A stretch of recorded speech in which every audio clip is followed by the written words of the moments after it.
Hi friends, இன்றைக்கி evening snacks என்னென்னு பார்ப்போமா? இது வந்து நேயர் விருப்பம். என்னோடய ஃப்ரெண்டு கும்பகோணம்ல இருக்கா. அவள் பேர் உமா. அவளுக்கு வந்து ஆனியன் பக்கோடானா ரொம்ப பிடிக்கும். அதனால அந்த டிஷ் இன்றைக்கி செய்யலான் இருக்கேன்.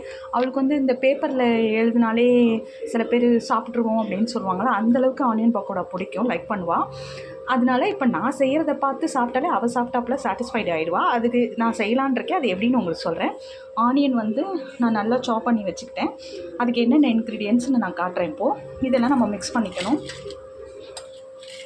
க்ரீன் சில்லி எடுத்திருக்கேன், இஞ்சி சாப் பண்ணி வச்சுருக்கேன், கருவேப்பிலை கொத்தமல்லி சாப் பண்ணி வச்சுருக்கேன்.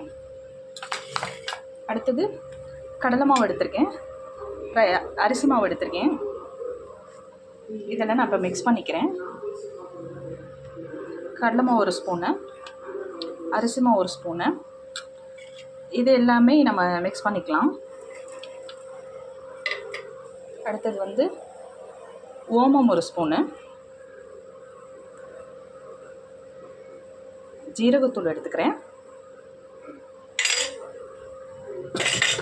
அடுத்தது மிளகாத்தூள் போட்டுக்கிறேன்.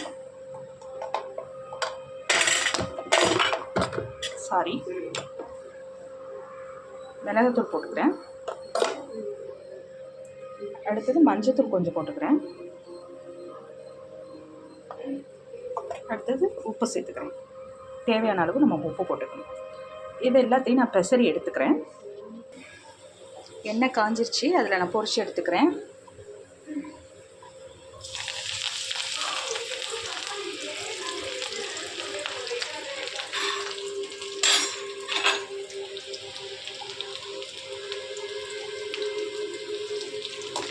பக்கோடா ரெடி ஆகிட்டுருக்கு. கொஞ்சம் நேரம் வேகட்டும். சுவையான ஆனியன் பக்கோடா ரெடி ஆகிடுச்சு. This is for you Uma. Thanks for வாட்சிங்.